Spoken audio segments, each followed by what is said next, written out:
Have you ever felt like you're constantly running, but never quite arriving? You're ticking off to-do lists, answering emails at midnight, always pushing for that next goal, but the finish line just keeps moving further away.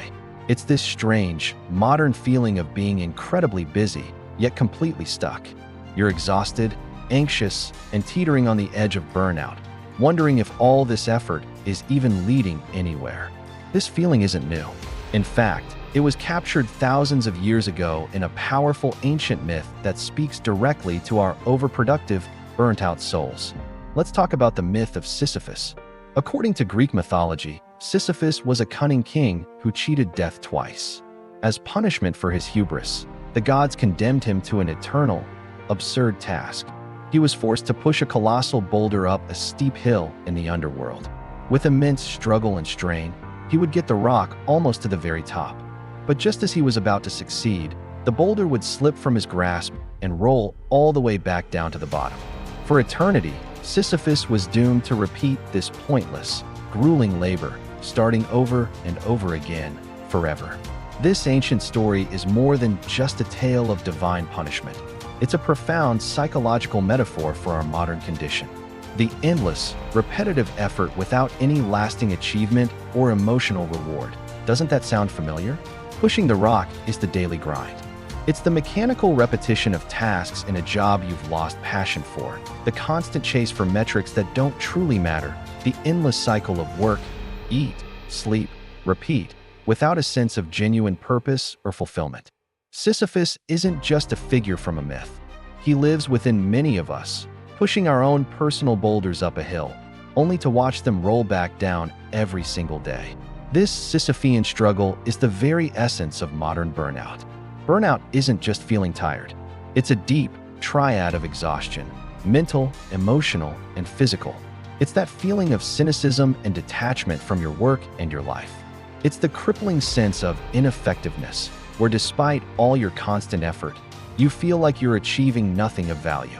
You're pushing the rock with all your might.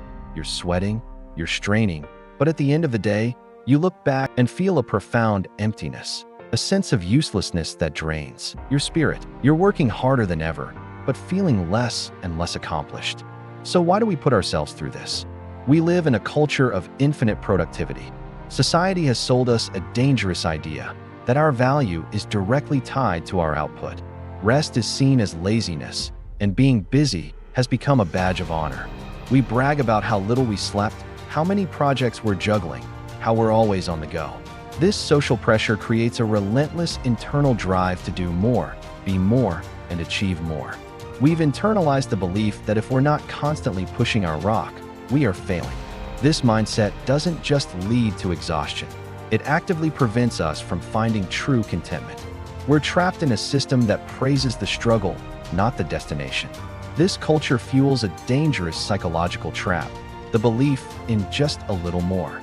We tell ourselves, if I just finish this one more project, then I can relax. If I just get this promotion, then I'll be happy. Just a little more effort, and I'll finally reach the top of the hill. But the top is an illusion. The goalpost is always moving. This constant postponement of rest, joy, and satisfaction is the modern equivalent of Sisyphus nearing the summit. We live in a perpetual state of almost there, forever chasing a sense of completion that never arrives. We sacrifice our present well-being for a future reward that we never allow ourselves to claim. At the heart of this exhaustion, the central psychological point is a profound loss of meaning. Pushing a rock is tiring, but pushing a rock for no reason is soul-crushing. When our work, our daily efforts, are disconnected from our personal values and a deeper sense of purpose, the exhaustion becomes unbearable. This is the true curse of Sisyphus. It wasn't just the physical labor, it was the utter pointlessness of it all.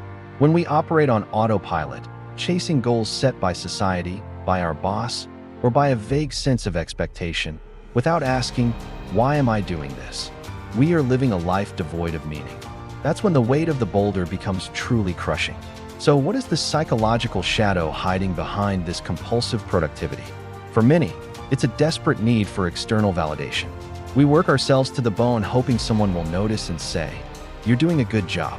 You matter." It can be a deep-seated fear of failure, a terror of being seen as inadequate or lazy. Our identity becomes completely fused with our performance.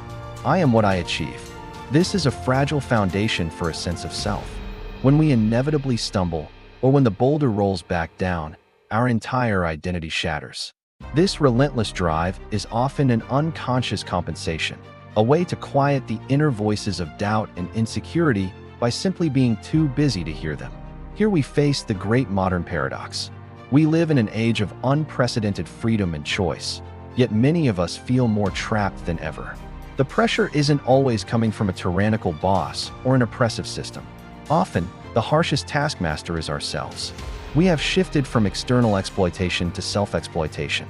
We are our own Sisyphus, condemning ourselves to endless labor in the name of ambition and success. We have the freedom to choose our path, but we use that freedom to build our own prisons of productivity, to choose our own boulders and our own hills, and to push relentlessly without ever asking if it's the right hill to climb. So, what can this ancient myth teach us about finding a way out? The first lesson is awareness. The philosopher Albert Camus famously wrote that we must imagine Sisyphus happy. How? By becoming conscious of his fate. In the moment the boulder rolls down the hill, Sisyphus is free. He walks down, aware of his absurd condition. This awareness is his victory. For us, this means recognizing our own unproductive cycles. It means stepping back and questioning the culturally imposed goals we've been chasing. Is this really my boulder? Is this even my hill? Awareness is the first step toward liberation. It's about recognizing the pattern before you start pushing again. This awareness opens up the psychological paths out of Sisyphus mode. The first path is to reconnect with your purpose. This means asking the big why questions. What truly matters to you, beyond the job title or the salary? What are your core values? When you align your daily actions, your rock pushing, with a genuine, personal purpose, the labor itself can become meaningful. The second path is to reclaim legitimate rest. Rest is not a reward you earn after finishing everything. It is a fundamental requirement for a healthy, sustainable life. It's a non-negotiable part of the process. And finally, we must learn to distinguish healthy productivity from compulsion. Healthy productivity is focused, purposeful, and finite. Compulsive productivity is scattered, anxious, and endless. It's the difference between building something meaningful and just pushing a rock. So I want to leave you with a final reflection, a question to carry with you. Take a hard look at your life, at your daily grind, at the boulder you push every single day. Are you truly living, or are you just pushing your rock? Are you building a life of meaning, or are you caught in a cycle of endless, pointless effort? The myth of Sisyphus is not a sentence, it's a warning. It's an invitation to become aware, to find your purpose, and to choose a different path. It's a call to find the courage to let the boulder go, walk down the hill, and choose a different mountain to climb, or maybe just to sit and enjoy the view for a while. It's your life. Don't spend it just pushing a rock. Thanks for watching. If this resonated with you, consider subscribing for more thoughts on living a more meaningful life.